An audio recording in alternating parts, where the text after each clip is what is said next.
Hi, this is Jeremy Gritton, Art Director and Story Lead for Ori and the Will of the Wisps, and you're listening to the Xbox Expansion Pass.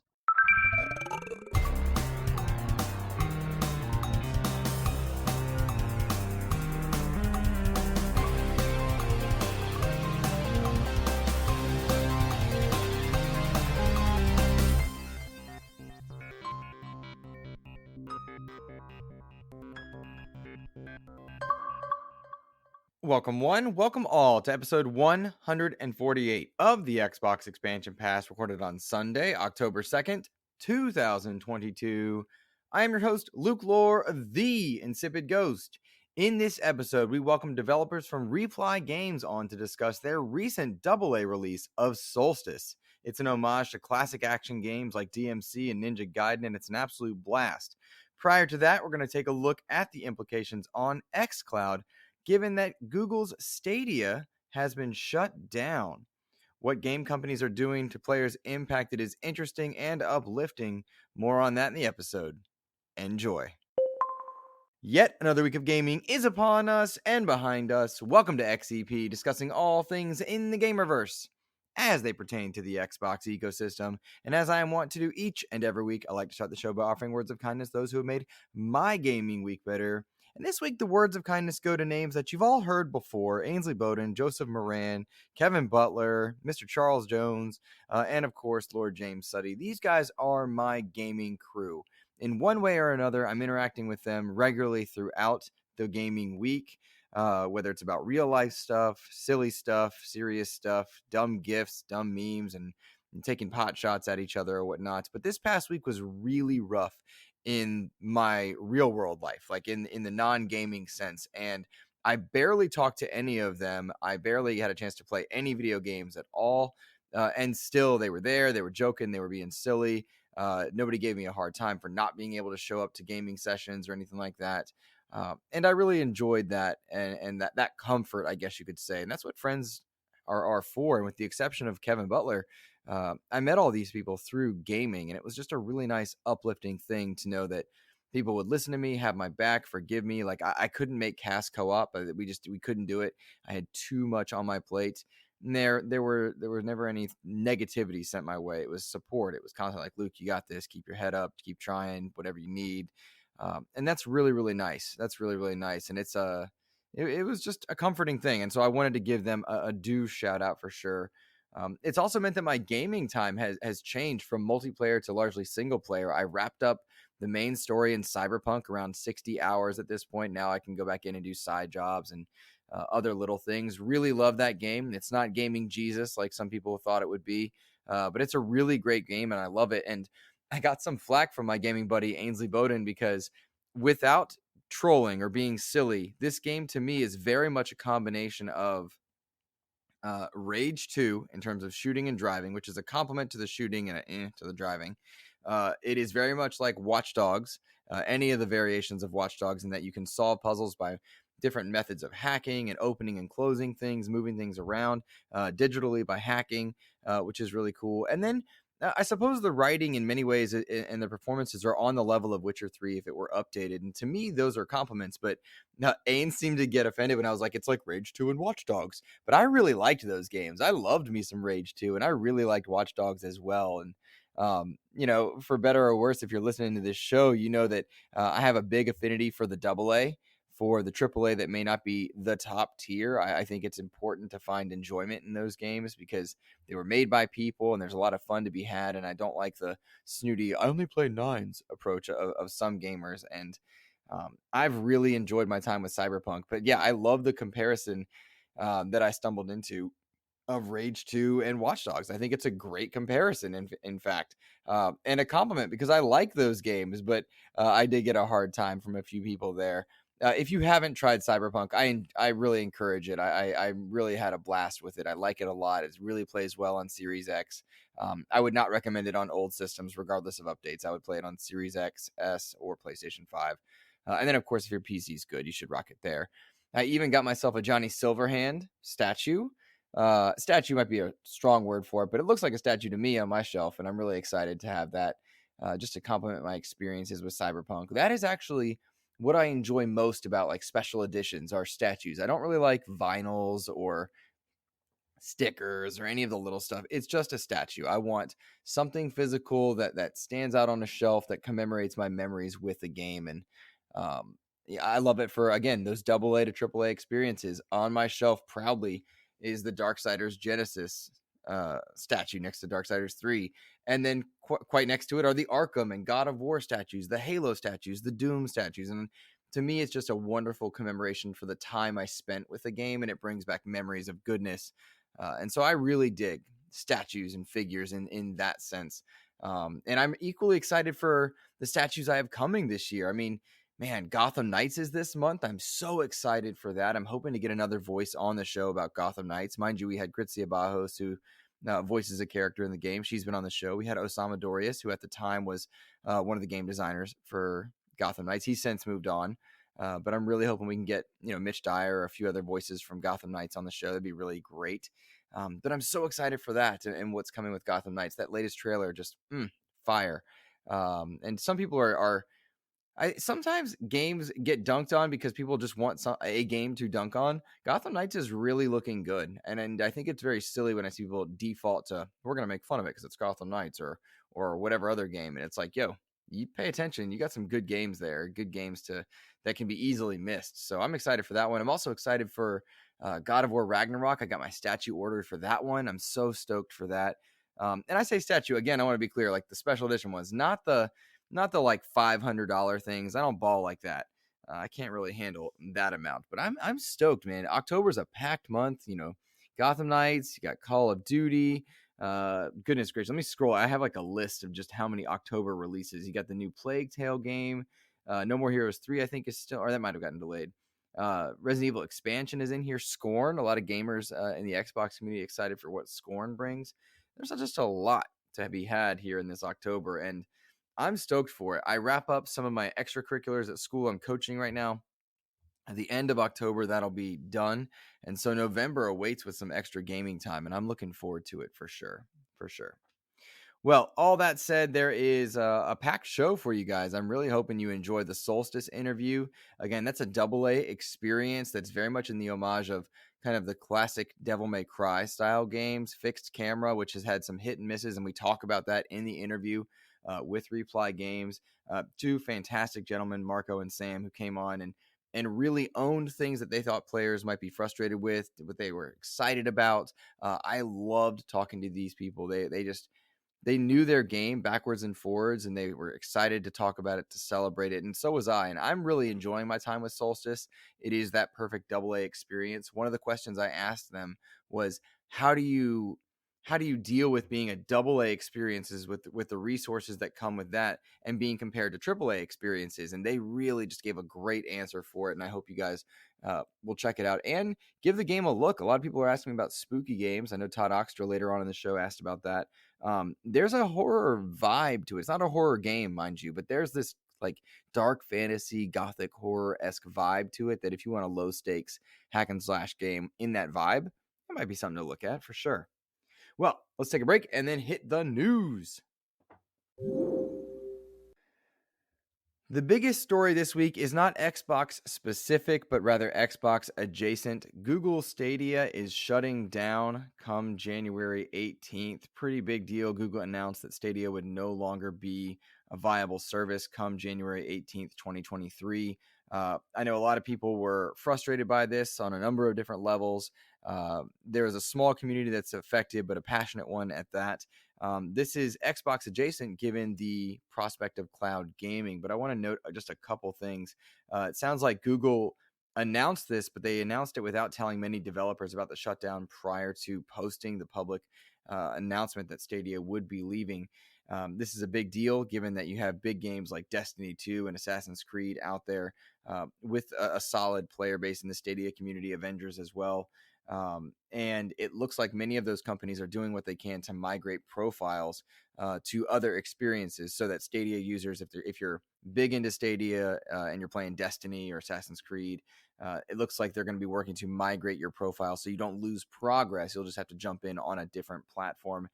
And that's a small win, I guess, in that category. And I'm sure we'll see a lot of people migrate to the Xbox community as well for those games. And I hope that it transitions well for you, Stadia players, because for goodness sakes, the promise of Stadia was absolutely there. And it's one that we've seen xCloud really do a good job of kind of easing players into. I think it's been a long time coming. I think we've all kind of seen this on the horizon that Stadia just wasn't healthy. It's equally sad that you had Google being so blatantly disrespectful and mismanaging the talents of the people that were working on Stadia projects, because a lot of great people were working on Stadia projects, but we have seen other companies swoop in and save many of those projects. Many of the people involved in those projects consider that High on Life was once a Stadia exclusive project, so that's kind of a big deal for sure. I hope a lot of these people land on their feet. With the exception of Phil Harrison, I'm very confused why Phil Harrison keeps getting jobs in the gaming industry. He's only failed upwards and he continues to kill big projects.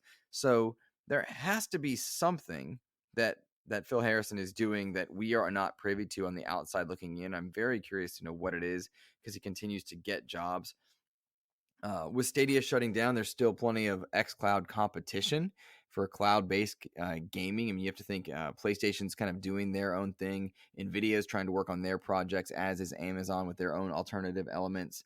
But I think what sets xCloud apart from these platforms, including PlayStation, though they've got kind of a touch of this, is that they are building their cloud gaming service as a complementary service, or even a supplementary service to their hardware and the gaming production. Xbox is well into the process of managing touch controls on multiple devices, whether it be tablet, whether it be phone, multiple types of phones. They've got multiple cloud access points via their service. You can log in on any number of devices and jump in. Or if those aren't right for you, you can still stick to the hardware approach. You also have to think that something that Xbox has that NVIDIA and Amazon don't have in perpetuity rather, is the studios and the IP to generate content for this service. And I think that's the biggest thing. We know Amazon is trying to get studios and trying to create games. They had that big game, which name escapes me, that launched and then got pulled pretty quickly. And several others. I think NVIDIA is trying to do this as well, but Xbox has, they purchased Bethesda, they got Obsidian, they got In Exile, and all of those games are coming to cloud platforms as well as hardware platforms. And I think that's their biggest advantage. They've got games in the pipeline, studios in the pipeline. They've got people working specifically on cloud-based computing. They're bringing in names like Kojima to do so, but it's not in lieu of standard projects. In fact, it's allowing standard projects to be opened up into the cloud-based element. And that's a really cool thing. I remember the announcement of, if it's on Game Pass, it's on xCloud. And it's just a matter of, we're playing the game, you're doing the inputs. And that's a really cool concept. And goodness knows what that Activision Blizzard deal might mean for cloud computing, given that they're bringing in King, which is a lot of mobile stuff, Candy Crush, that kind of thing, Call of Duty Mobile.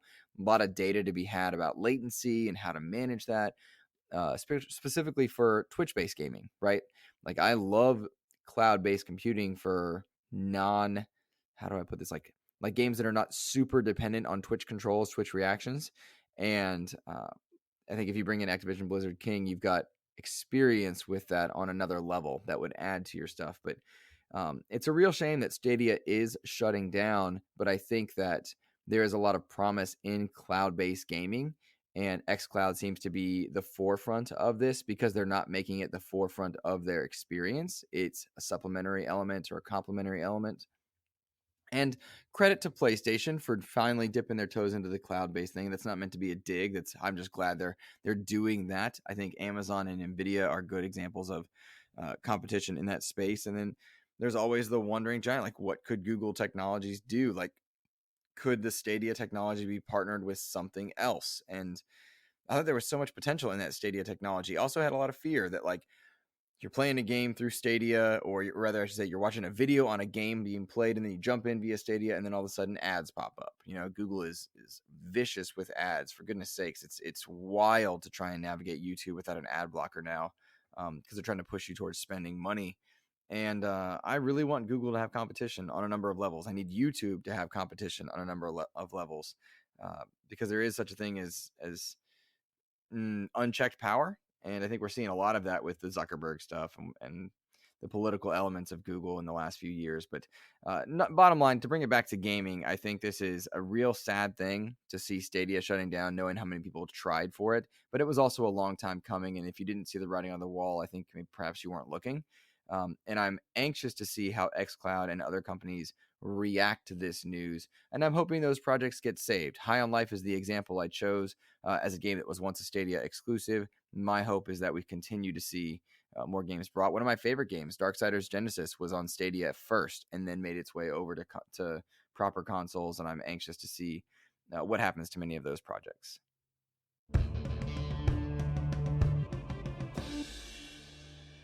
Pretty cool news for an Xbox studio this past week. Grounded hit its 1.0 launch. It has now hit its full release. We had Adam Brennicky on a few years ago when the game first went into early access. I believe that was in July of 2020. We had Adam on. It was an absolute pleasure to have him. I really encourage you guys to go back for perspective and search out that interview. I should have put in the notes of what episode it was, but I neglected to do so. Really cool guy, really smart guy, and working to have Adam back on the show at some point soon, just to talk about the progress and the excitement surrounding Grounded. I mean, the game hit 1 million users in its early like first week of early access, and now it's hit its 1.0 launch. It's available on Xbox Series S and X, as well as Xbox One, Windows 10 and 11, and Steam. Of course, you can get it through Game Pass and cloud gaming, and that's really, really great. I'm so happy for this team, and it sounds like a lot of people are absolutely loving it. It's getting very high review scores, 8s and 9s, and in some cases 10s. Sounds like Grounded is a big hit. This was a game that I played for a bit in order to prepare for the interview some years ago, but it wasn't, I guess, for me specifically, and I'm not one for betas or alphas really. That said, I could see the promise, and I'm excited to jump back in. It's probably going to be a November, December game for me because I've got so much in October, and I like to kind of confine my October experiences to spooky adjacent style games, and that's kind of my fun element to it. But Grounded is on my list to play for sure.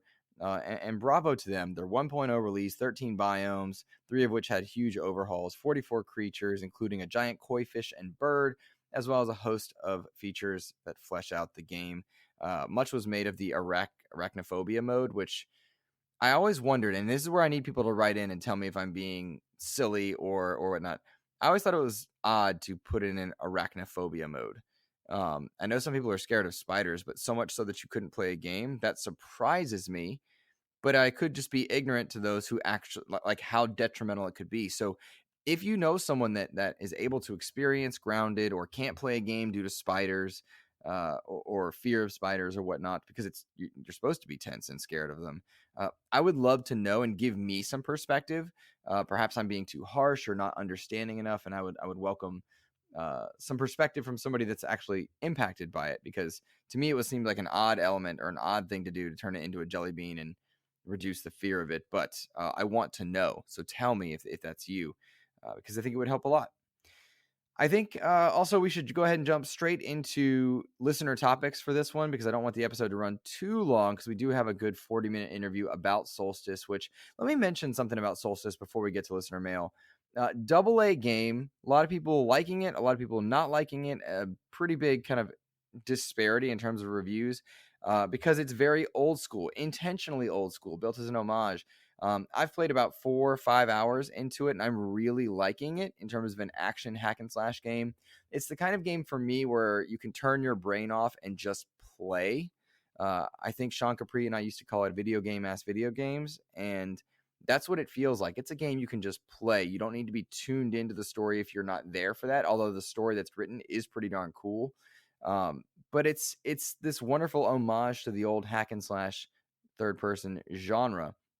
I do think the fixed camera is going to cause some people a little like, I don't know if that's for me. But I found it to be enjoyable. I liked it because it gave me perspective, and I tell them as much. And so I've seen a lot of range of reviewers saying that this is good and bad. I think the one Garrick from ACG was really high on it. Meanwhile, like some of the IGN outlets were less high on it. And all of that makes sense to me. But I would encourage you to look up Soulstice, watch some videos on it, see if it's for you. And if it's a wait for sale game for you, wait for a sale. but it's already a budget AA title, and I liked it a lot. So props to that team, especially for them coming on and talking about that. I really feel like I'm gushing on it because I really enjoyed hearing them discuss their video game, and like I plan on going back and playing more Soulstice, even though the interview is done. Sometimes I prepare for interviews, and then I don't need to keep playing it to have the good interview. But no, this one I'm really enjoying, and I'm going to stick with it. All right, listener mail here. This first one comes from my man, Mr. Todd Oxtra, always steady and always reliable. He says, are there any spooky games you're looking to play this month? What are your favorite scary games?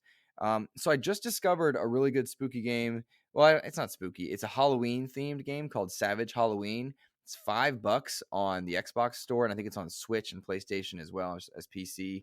Really simple game. It's basically like Contra, but everything's Halloween themed. Like you can run around with 3 different characters. One's a vampire, one is like a pumpkin head, and the other one is like a big brute. And each character changes the game. It's all like easy to play. Like what to expect with it, but it's still really fun. Like you shoot bats, you shoot ghosts, you're flying on a broom with a witch, you're going around graveyards, there are zombies trying to get you, axe murderers, and Grim Reapers about. It's just a fun Halloween spooky aesthetic. Again, it's called Savage Halloween, and it's $5. So if you want some easy achievements and just a game to turn your brain off and have a good go with some Halloween theme, Savage Halloween. I really, really like it for what it is. And I tweeted out just like complimenting the developers, and they all seem to get very excited. And that's cool, man. That's what you want. That's what you want, is people celebrating games. Todd, I'm also going to I re-downloaded Back 4 Blood just for some more mindless shooting. I'm really in the need of games where I just turn my brain off because of all the stress in the real world. So now that I'm done with Cyberpunk, I'm just turning my brain off until Gotham Knights and just playing, as opposed to like getting super invested. So Back 4 Blood is one that I re-downloaded, and even if my gaming crew doesn't jump in with me, I'm going to be shooting down some zombies just for kicks. Loved Back 4 Blood, even though it didn't stick with the way that Left 4 Dead did. I'm in for that one. And then shout out to Pumpkin Jack. This is a great AA experience game, again, in an homage to PS2 titles. You play as Pumpkin Jack. You're going around. It's Halloween themed. He's this big old pumpkin head. I really love that game for sure. And so those are kind of my 3 spooky games for this month that I would recommend that are outside of your big AAA, like go play Resident Evil, right? Which you absolutely should. Resident Evil Village and 7 are just incredible, as is Resident Evil 4. And then I should also note that like some of the live service games are doing Halloween stuff. I'm really excited for what Sea of Thieves does every year for Halloween. I love the spooky element. Sea of Thieves to me is a perfect spooky game with all the skeletons and phantoms and ghosts and stuff. So I'll probably spend a lot of money on my boat, making it look all creepy and whatnot. So that's what I'm in for. Good question, Todd. Brendan Myers writes in, he wants to know, with there being so many games on all platforms, where are some outlets that share lesser known games for Xbox? Brendan, I've kind of pulled a collection of 3 XEP adjacent podcasts that are pretty good that you should check out. First one is 1H1D. That is like 1 hour, one game, like an Xbox gaming podcast. So it's 1H1D over on Twitter. They talk about an Xbox Game Pass title each week. I listened to their show for the first time. I think I tweeted out about it maybe 2 weeks ago. Really enjoy them. They spotlight a lot of lesser known games. They do like a random game generator for Game Pass and then play that game for an hour. So they do games big and small. Project X Talk is another podcast that does a good job at spotlighting smaller games, as is Exhibition. Each of them spotlights smaller titles with regularity in the Xbox community. I've had connections with each of those podcasts on various levels, and I enjoy working with them. So I'm spotlighting them because they do a good job at kind of snagging those smaller titles, and they're a bit lesser known podcasts themselves. I also think perusing like pure Xbox or Xbox era are good options, Brendan, as well as the indie gamer. But do know that with enthusiast sites, you get a lot of bias. And I think anybody that like I know great, amazing people at Xbox era.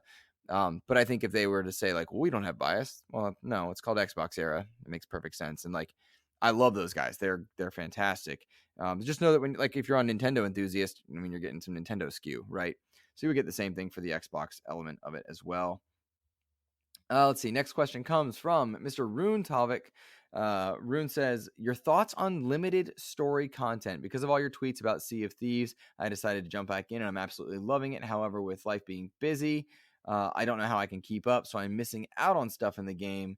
Not sure how I feel about that. Would love to hear your thoughts on this. You think this is going to be a more and more common thing amongst developers to try to keep players in their games?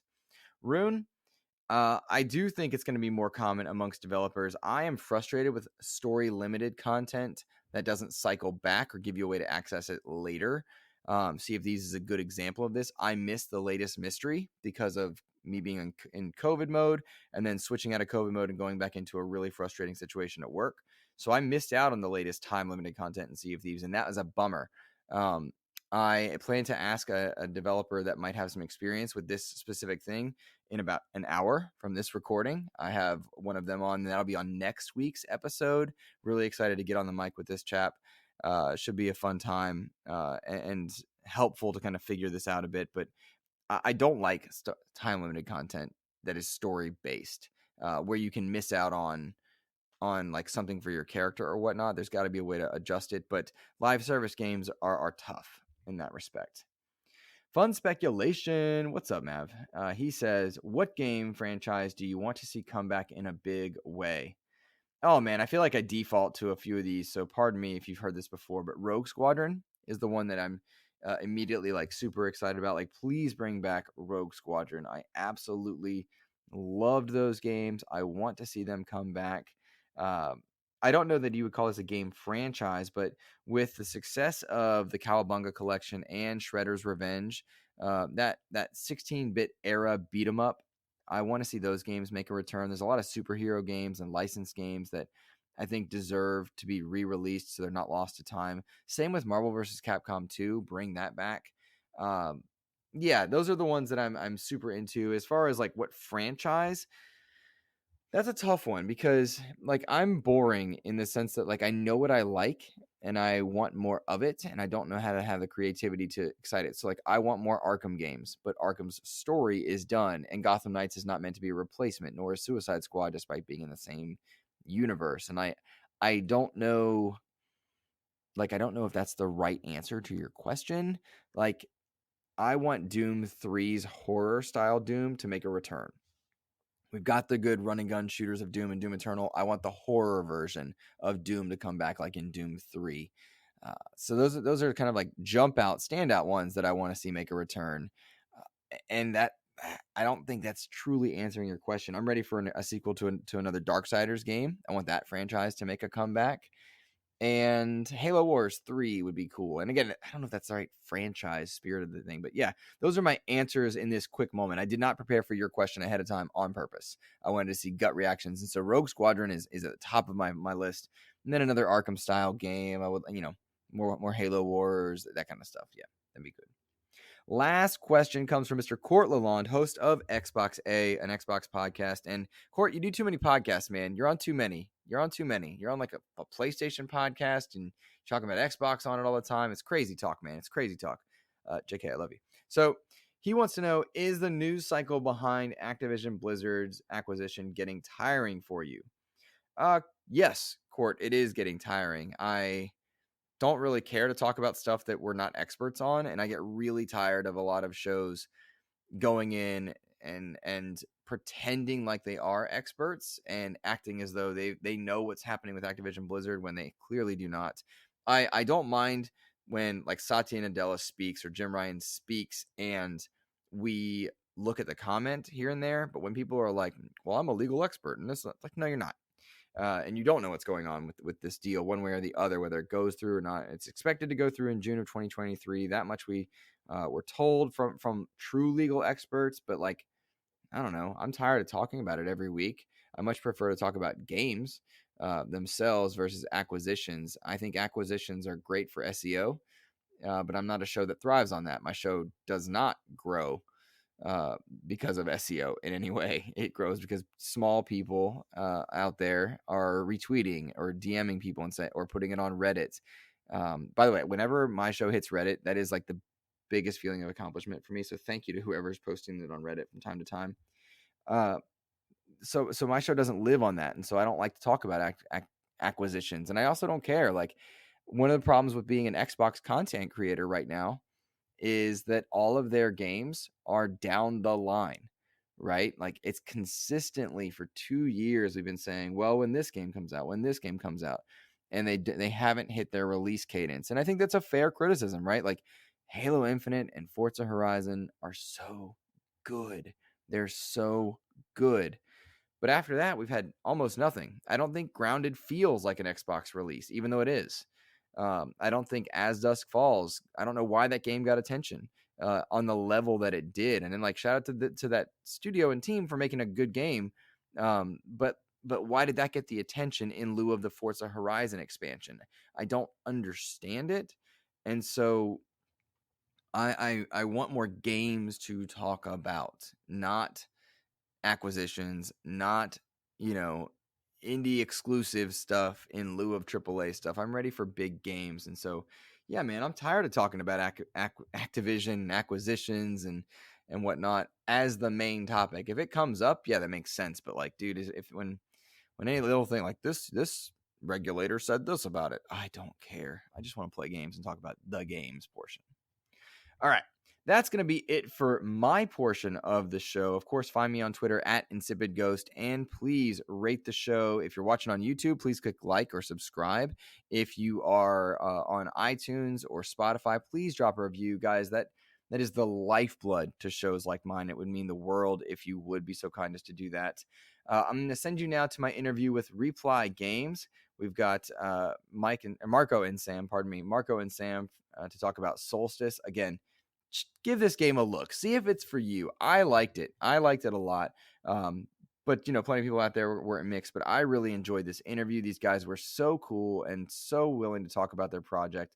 And they loved making games. And you could tell. And there is a quote from Sam Perseo at the end that it hit my heartstrings. And I tweeted it out even. But he talks about how every game is a game or a labor of love. And it's a beautiful quote, much better than I said it just now. And so I recommend hearing it from him for sure. Marco Mortillaro and Samuele Perseo from Reply Games. Please give them a shout and check out their game. That's it for me, guys. Take care.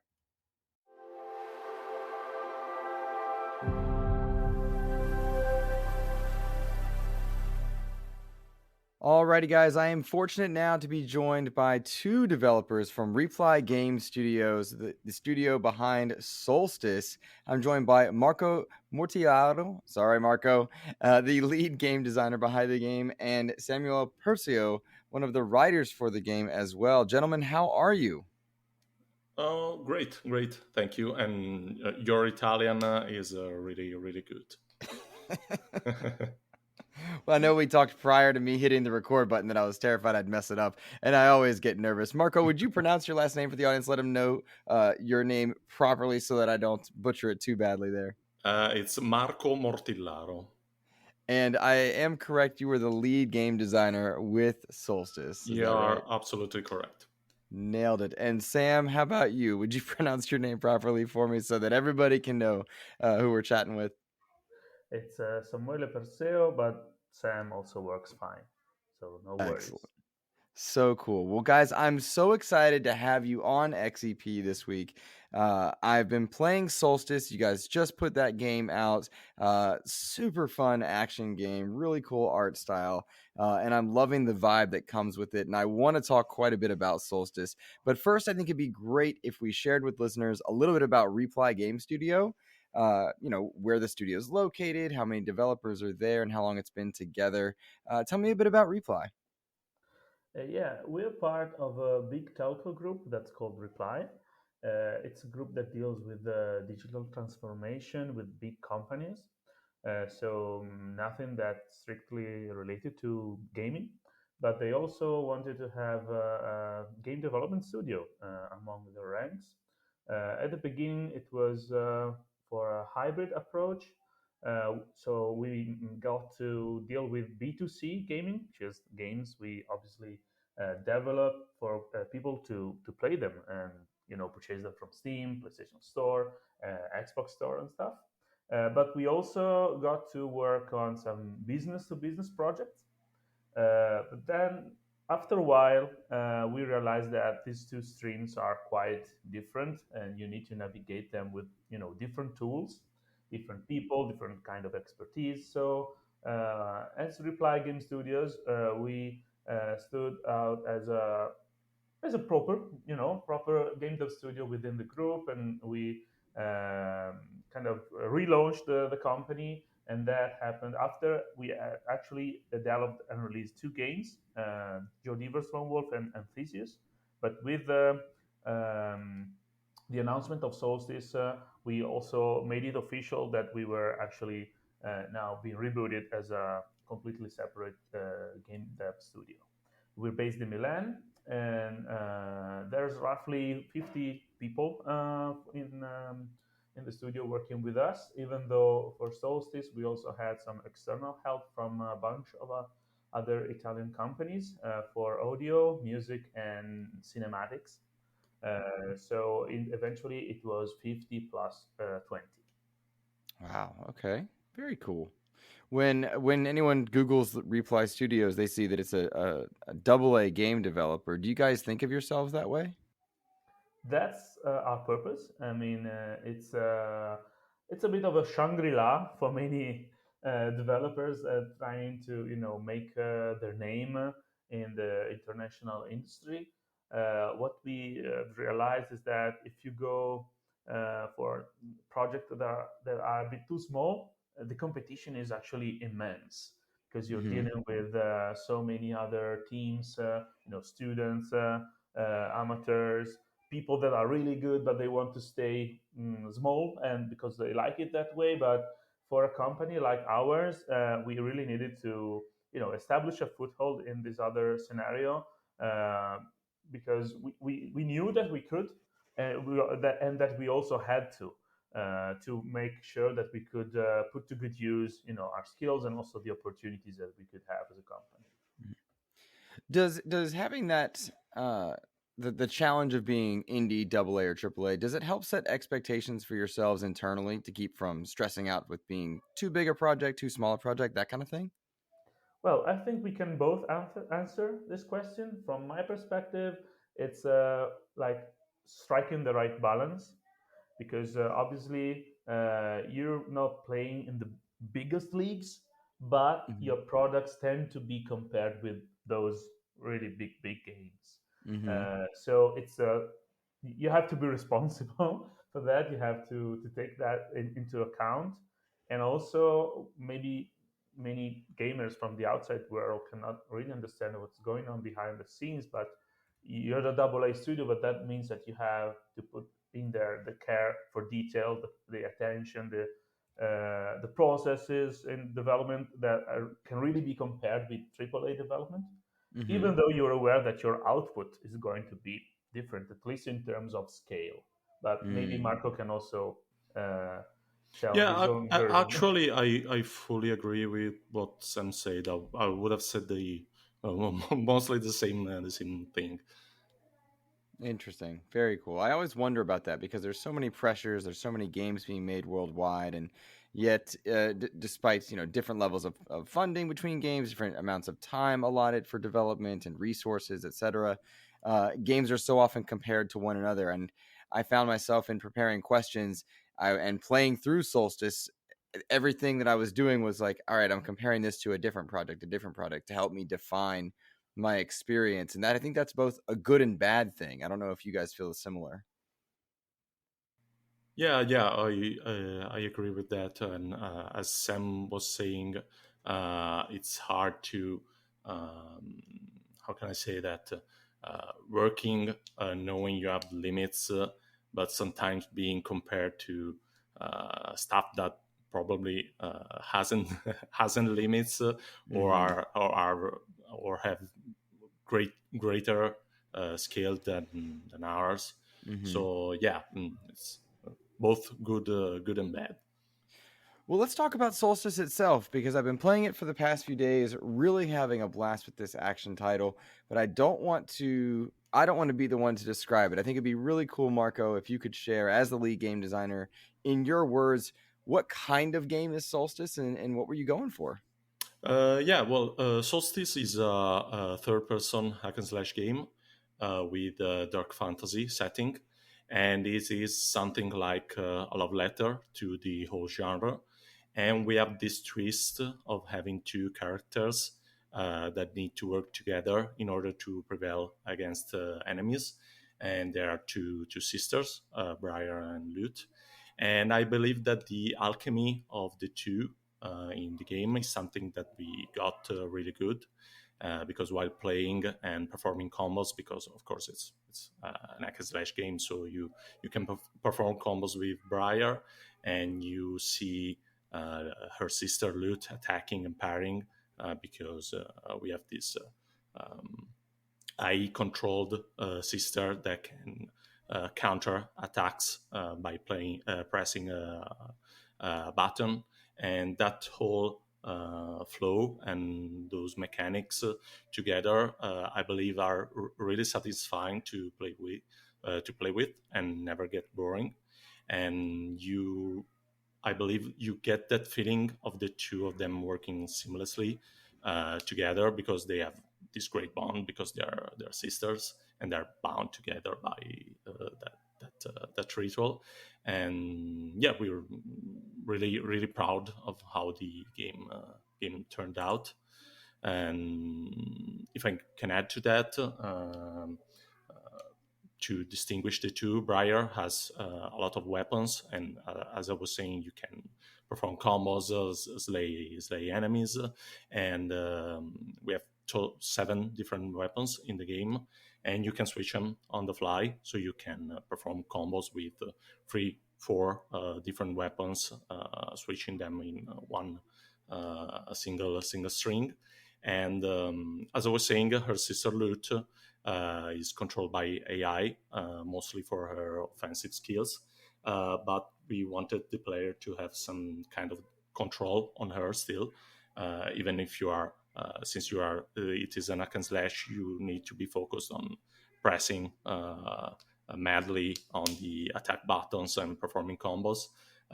So we have these timed mechanics with the counter attacks. Lute can counter most attacks performed by enemies. And we also have another core mechanic, which is the field mechanics, which is basically you have colored enemies, blue for ethereal enemies that are invisible and intangible, and you need to materialize them using a blue field. And we also have invincible enemies, which are the possessed red enemies, and you need to use another field to make them vulnerable. So all of this together, we believe, creates a nice flow of attacking and thinking and switching stuff. It's really fun for me to hear you describe it, having played it, and then for anybody that's checking out gameplay or watching it, it's really neat because Briar is the main character with this grand great sword that is the Ashen Vindicator. It makes her stand out, and Lute being this kind of ghostly sister that follows along. It's neat because they do bring so much to the gameplay elements as you level them up, the different combos you were talking about. You can do a lot of really creative things against your enemies, like the different combo levels, the different types of blocking and timing for things. And I've had a blast. And mind you, Marco, I have no skill whatsoever at these types of games. I just hit the buttons as fast as I can sometimes and hope that it looks cool. And your game has let me do just that. But it's been really neat to watch the two characters interact. You mentioned this game being a love letter to the genre, third-person hack and slash. Which games specifically proved to be inspiration for Soulstice? Well, we did a lot of research before starting because we knew we wanted to make an hack and slash game. But as a studio, as Sam was saying before, we didn't have a lot of experience in that. We made the Theseus before, which was a third-person game that was really simple from a mechanic point of view. So we did a lot of research, and I believe I won't say we saw almost every hack and slash game existing, but something near that. But if I have to name a few, one of my favorite is DMC by Ninja Theory, together with Bayonetta and Devil May Cry, of course. Devil May Cry 5 wasn't out yet when we started working, so we had the chance to play it while we were developing the game, and also other titles that were great influence were God of War 3 and Castlevania Lords of Shadow, because they are not stylish action games, but have that deep soul of action adventure game, hack and slash games. So we really like that formula and tried to say our own, give our own voice to that. How long have you been working on it? We started in early 2018, and we actually released the game on September 2022. So it's almost 5 years, and it's been a really long journey. But not only, from a game development point of view, but also from the perspective of the team itself. When we released the Theseus in July 2017, there was 13 people at the studio.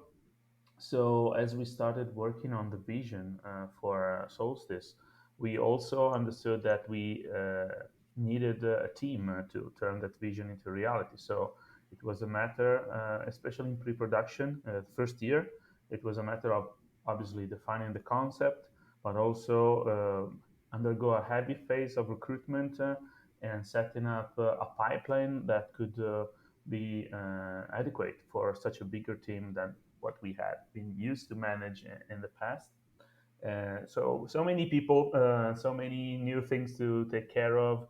But by the end of the year, by the end of 2018, we already got a prototype that actually included all the main core mechanics that we wanted to implement. And it's nice to say and see that it was there, and we didn't have to sway too much or to change too many things, because obviously when you manage to set up the team and the project in a solid way, then you still have a lot of work ahead of you, but you have already solved possibly many issues, or made sure that you can avoid it or mitigate them or work around them. So uh, it's been a long journey, but it paid off.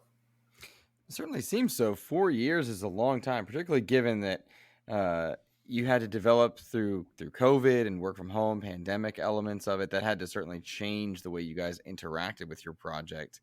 But I'm curious how much between you, Sam, as working with the writing team, and Marco, you as the lead game designer, in creating an action hack and slash game, but also having dark fantasy elements, how did you guys work kind of or interact with each other in designing levels, moments of story, getting the player to moments of story? What was your interaction with each other like in creating this? Well, there's a person that is not with us here today, but that made this possible. It's our creative director, Fabio Pagetti. He actually worked as a proper director, as in movies, and because he created this huge document. We still have it.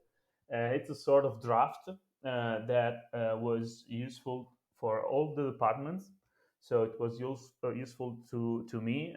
I was in charge of the dialogues, and I worked with some external editors, but actually I wrote almost everything that you can see and obviously read in the game. But I started from Fabio's draft. So he said, okay, we're going to start. It was like a description of what would happen in each level.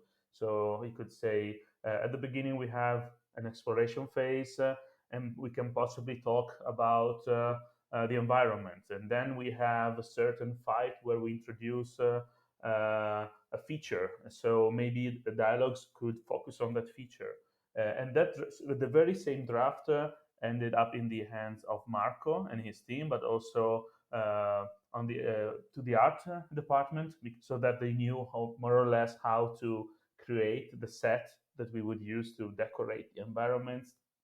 And that was really a holy book for us to follow.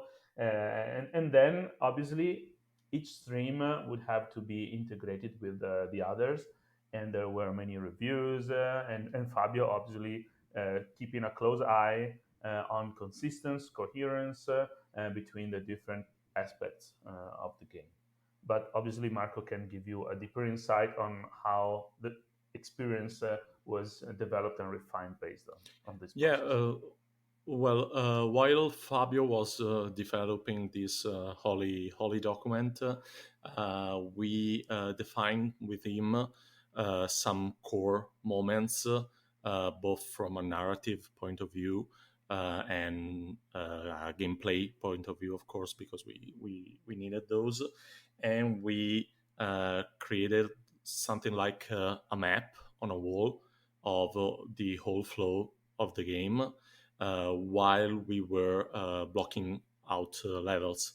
So we kind of defined the whole scope of the game together with the number of enemies, number of levels, number of boss fights, and that needed to go along with the whole narrative part. So while we were creating this core, we developed every single level, and after we developed every single level, Fabio and Sam managed to edit and expand the dialogues, because we knew we had I don't know, a long session of the two sisters running on the bridge, so we knew they could talk about something for a while. So yeah, it was like back and forth for a while between the design department and Fabio and Sam. And How much? Oh, go ahead, Sam, please. oh no, I was just thinking about further examples that can describe the situation. For example, Marco and his team would design a boss with different phases, and so for each phase we would develop different dialogues or different random sentences that could be played along. So for example, at the beginning maybe the boss is cocky because they feel invincible, but then you started beating them up, and so maybe by the end they go crazy, or they go, or they get angry at you. And for each phase maybe they have different abilities, obviously, that come from the design team, and we have the opportunity or the need to describe them, because since two sisters are always on screen together, we tried to make sure that they could talk about even the gameplay situations, and possibly provide the player with useful information, like we're easy targets if we stay too far from the boss. Maybe we should get closer, or maybe there can be other sort of feedback about some debuffs or other abilities that the boss is using. But that also happens throughout the level. So obviously, there were some parts that were added or changed, so we could also tweak the dialogue based on that. And I don't know, when did we actually lock down that part? Maybe last year, by the end of last year, when we started recording voiceover, probably, because at that point you actually have to know what the characters are supposed to say. I'm curious then, Sam, if you were writing dialogue, working with a team, you're obviously fluent in English, but you're working with an Italian team, and did you initially write it in Italian and then translate, or was it a different language? How did you guys go about, or rather, I should say, what language were you writing it in? Does that make translation difficult? Uh, we wrote the dialogues in English, Oh, but did you? we Okay. also, yeah, because at the beginning we had like another process in mind. We said we need a mother tongue writer, because Mm-hmm. obviously it's we're going to have many lines of dialogue and stuff. Mm-hmm. So we started working with a writer, from the outside. But we realized that because she is, hopefully she's in good health, a woman from Scotland. She's called Emma Beattie, and she was very good, but obviously she couldn't see what we could see day by day about single ideas or things we could show off with graphics or direction.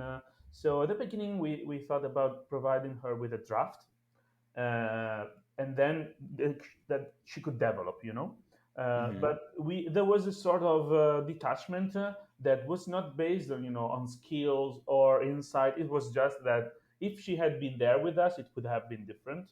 But we realized that we needed to be more precise with what we would provide her with. So eventually, we decided to change our collaboration a bit and tune it to to actually editing, so that we made sure that the text would read well and would be correct and pleasant for a mother tongue speaker. And we actually ended the whole process in that way.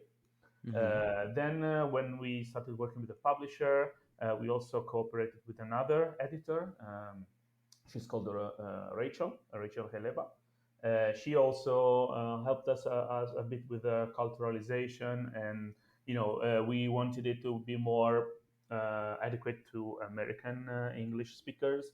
So we did some further tweaks, and we did a lot of reviews for the last part of the writing phase, because we also needed to go for localization. And we have localized the game into 12 different languages. So we needed to make sure that everything was safe and frozen. But yeah, we decided to write a dialogue in English because it would have been not that fruitful to write everything and then translate it and then possibly translate it back. Gotcha. So that's how we did it. See, that's really interesting. Does that process, does the kind of the end localization for other languages, does that happen at the end of the project because you do have to have gameplay locked in and moments and set pieces locked in? Mostly, but there was obviously some changes that we made in the last stretch, so possibly some back and forth on that side as well. And then there was obviously tutorials and other more technical texts that came in a bit later because tutorials are actually the last part of development because you have to have everything in place. So there were many queries by the localization team. Obviously, you write in any language, but you can't really know the issues that another language could pose with pronouns, with verbs or syntax or things that are so clear in the language you're writing, but maybe not so clear in another. Even from English to Italian, actually. It also happened with Italian translation. That's really neat. See, I find that stuff very fascinating. Just to learn like how in development that changes and how it impacts the game development. That's really cool. Marco, this next question is for you, given that your role in the game, and I'm curious to know how you take the question as much as anything else. In a lot of reviews and in pinging out for questions on Twitter about this interview, a lot of people mention the camera. In fact, Dr. Mo tweeted, why the fixed camera? Was it an intentional harken back to old school DMC or Ninja Gaiden? And I know there's a lot of mixed feedback about having a fixed camera versus kind of an open world spin around, because segments of the game allow you to do that. I know how I feel about it after after playing some, and I'm really enjoying kind of that callback to DMC. Was that a conscious decision in the beginning? How did you guys go about making that choice, and are you happy with it? We actually we really wanted to give some sort of old school feeling to the experience with a modern touch, of course, because pure action games are a rarity nowadays, and it's a shame because we love them, of course. So we sort of saw that as an opportunity, and the camera choice was partially influenced by that, because we thought that during exploration you really don't need control, because we action games are usually linear, and we wanted to make something quite linear with a few detours, of course, a few secrets, but mostly linear. And that together with wanted to give a sense of the scale of the city and creating those beautiful shots of the environments, and like framing some moments. So yeah, we wanted the player to likely sit back, enjoy the ride while exploring, look at the environment, but have the actually full control of the camera while in combat, because that's where you need it. Are you happy with that choice after hearing feedback, good and bad? Yeah, well, actually, nobody likes bad feedback, but A fair point.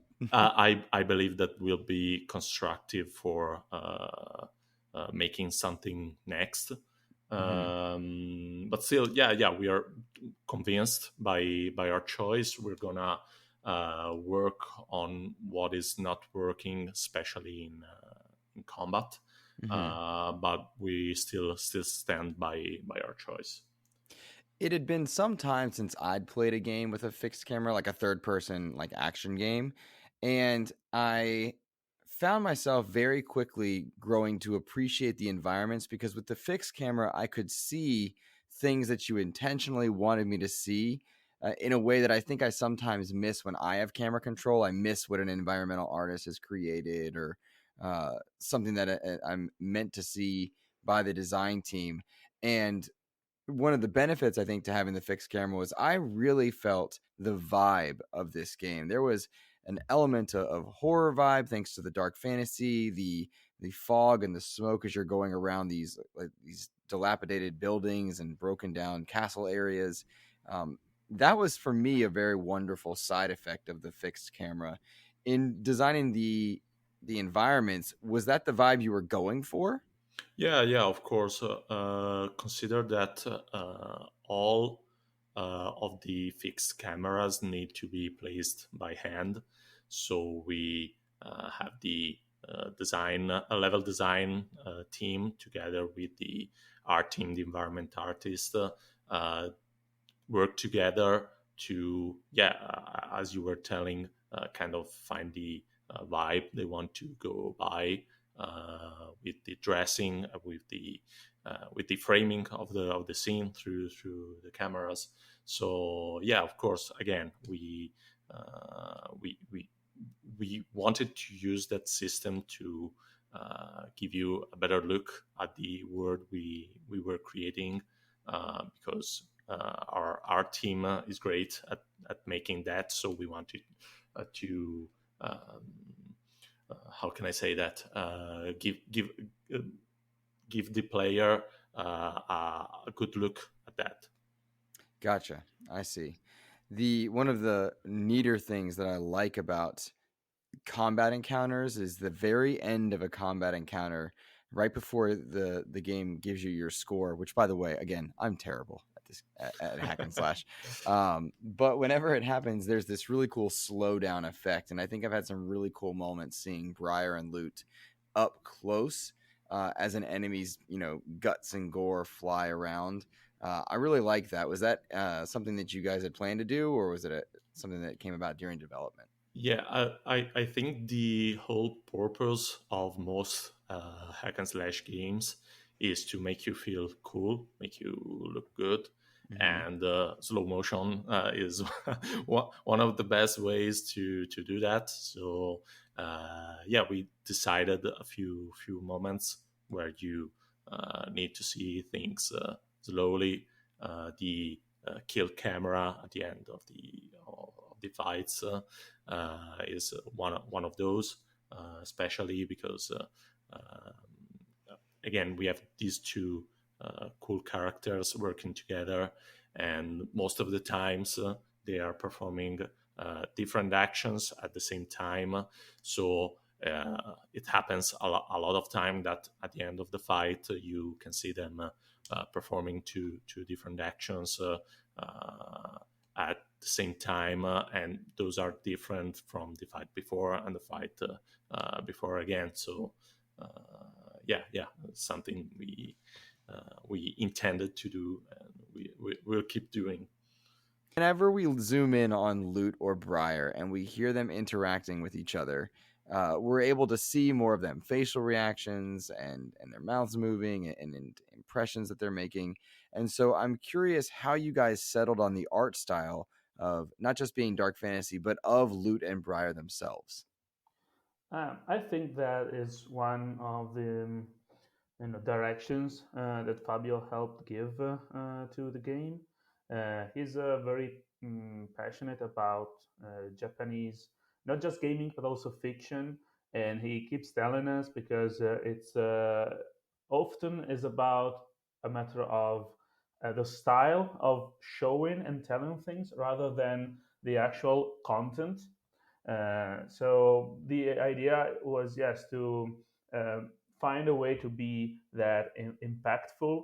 And sometimes it's just about a camera cut or the way of framing a certain animation rather than just having a specific event being shown on screen. So regarding JRPGs, it's not specifically maybe JRPGs, but this Japanese imprinting that we got, and not necessarily from gaming, but also from anime and manga. So Berserk and Claymore were clear sources of inspiration for us. It's curious because those are Japanese manga that looked to the West to create their own fantasy world. So for us, it was like maybe going full circle with that, being from Italy and Europe in general. And that's also why sometimes people say, hey, the atmosphere is a bit like Dark Souls, but in truth that's because Dark Souls looked towards Kentaro Miura's westernized fantasy world, so maybe it comes from there. But then also with the art style, we didn't want to copy a Japanese style. We wanted to find a mix that could be personal to us and also meaningful. So, for example, lighting and shaders, so materials that are used in the environment, are pretty realistic and a bit different from what you usually see in Japanese games. But there are obviously other elements that are clearly definitely Japanese in inspiration in the character design or the weapon design, or again the direction of cinematics and stuff. Gotcha. It makes good sense. I'd mentioned that I tweeted out for questions, and I knew that Loot and Briar were familiar when I was hearing their voice, but at the Gamertron, tweeted in asking how you guys managed to get Stefanie Joosten involved in the game, and it occurred to me that she's the voice of Quiet from Metal Gear Solid, and now she's in Soulstice, which was a really cool, fun moment for me as a fan. Was that an intentional thing? How did that come about? By accident, by luck, probably. Nice. I and Fabio were in Cologne for Gamescom in 2019, and we actually bumped into her and her dad, who is helping her as an agent. So Fabio actually recognized her and said, "Oh, let's take a picture." And after taking a picture, we chat a bit, and we told her that we were working on this new game. We had like a demo at the time, but it was with the blockout graphics. It was far from the final result, but we shared the demo, we shared the concept art, some design documents, because they showed interest and said, "Oh, maybe we can do something together." And the first idea was to having her voice Briar, but then you have a special guest, a guest talent involved in the production. You have two characters, and say, how can we find another guest talent that is equally as interesting? And so we came with the idea, why don't we ask Stefanie to voice both characters? Since Loot is obviously her voice is heavily affected by post-production. So we thought maybe we can make it work, and it did. So we made a test, and we saw that it could actually work. And then she recorded her voiceover from in Germany, near Frankfurt. We didn't manage to go there in person, but I was like hearing the whole process throughout each session, so that if Stefanie or the director for voiceover had questions about context or meaning, I could give them feedback. And we managed to do a good job. At least we were a bit afraid, because it was the first time we voiced a game with such a long and deep script. And by the way, 90th Steps, which is the audio company we cooperated with on voiceover for the other characters, they managed actors from the US instead. So it was really a big leap for us, also in management terms. But eventually it paid off. It feels and sounds consistent, and we're receiving some nice praises for the voiceover. Obviously, it's a matter of recording, but also integration. So there was the other audio company we worked with. It is called DP Studios. We had guys from that team working shoulder to shoulder with us for audio integration, because it really needed to feel really solid and consistent and coherent with the game experience, and obviously also the whole cinematics part, because we have more than 1 hour and 20 minutes of real-time cinematics. So that I also have the opportunity to name the third company we work with. It's called Maga Animation Studio. It's an animation studio from Monza near Milan. They came from TV and cinema, and obviously they were also very involved with everything that pertained voiceover, because they actually use that for the parts of the game that feel most like an anime. So there were many people involved in the whole process, but we are happy with the result.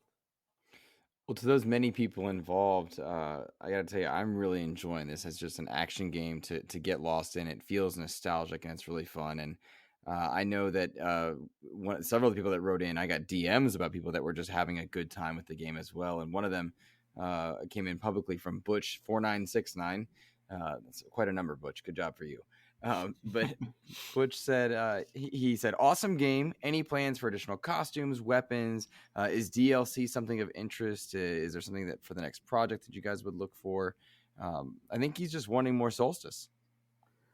Yeah, it obviously depends on the broader feedback and how the game performs.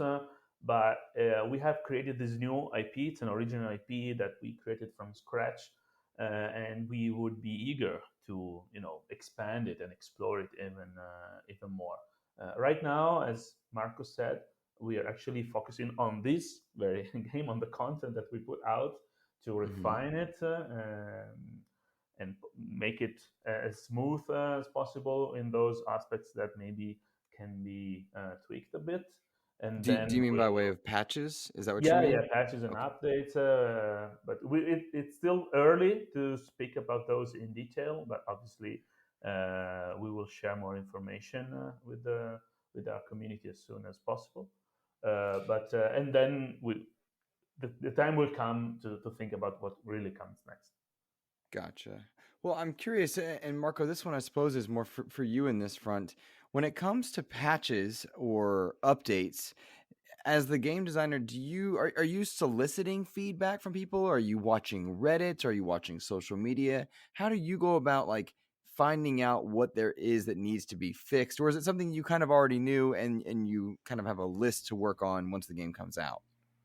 I think it's kind of both. Well, I look at everything. I look at every single comment on YouTube, Reddit, Twitter. I stalk everything and everyone because I like positive feedback, so I can kind of enjoy seeing those. But as a designer, I live on also negative feedbacks.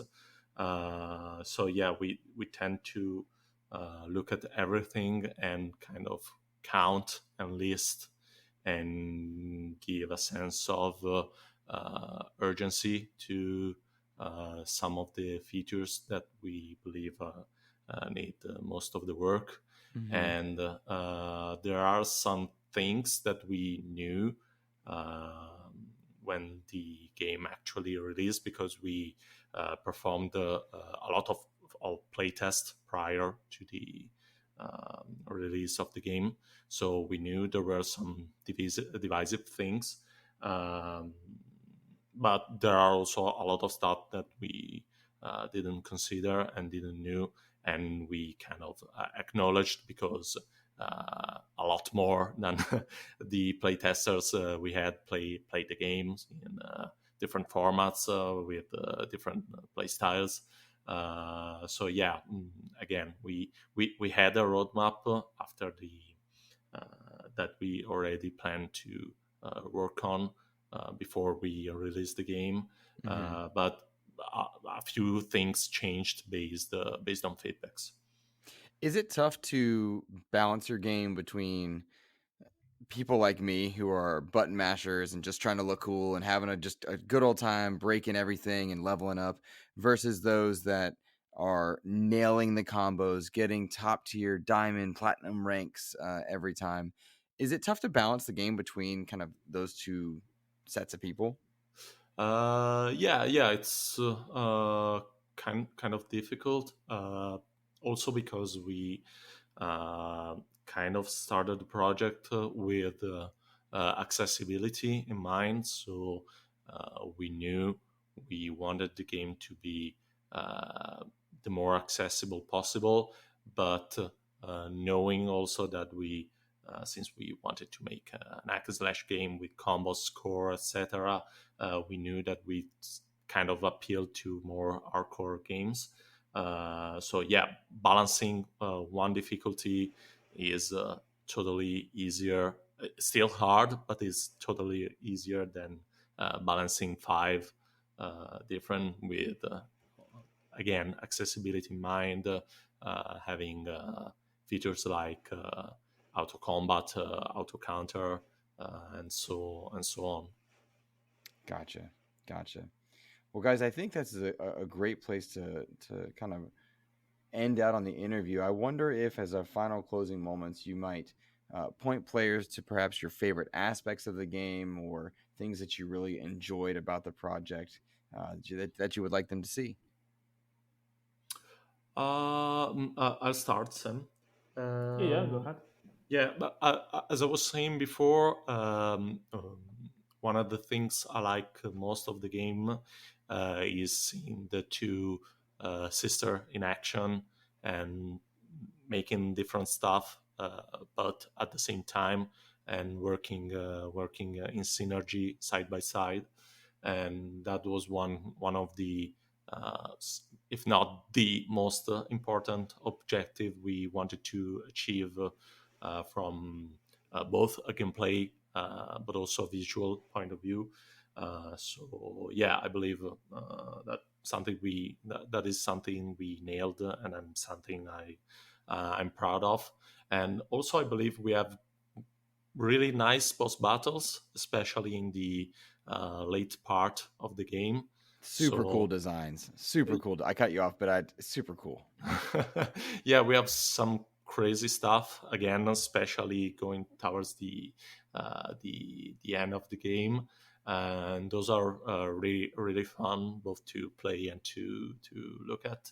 So yeah, I was just saying at the beginning, I hope that most of the players sit back, enjoy the ride, play the way they prefer, being hard on the harder difficulty, with one hand tied on the back with a dancing controller and stuff like that.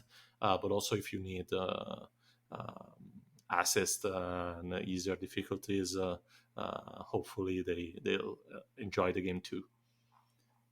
Very cool. Sam, how about you? I do like the fact that game seems to resonate with players that enjoyed the sort of games when they were more popular a few years ago. So it's really nice to see that they get those vibes that you also described before. But it's a game that can appeal to a really diverse audience. So there's also people that get engaged by the character design or the world building or the story. So it's like to see that you have created something that can be appreciated from these different perspectives.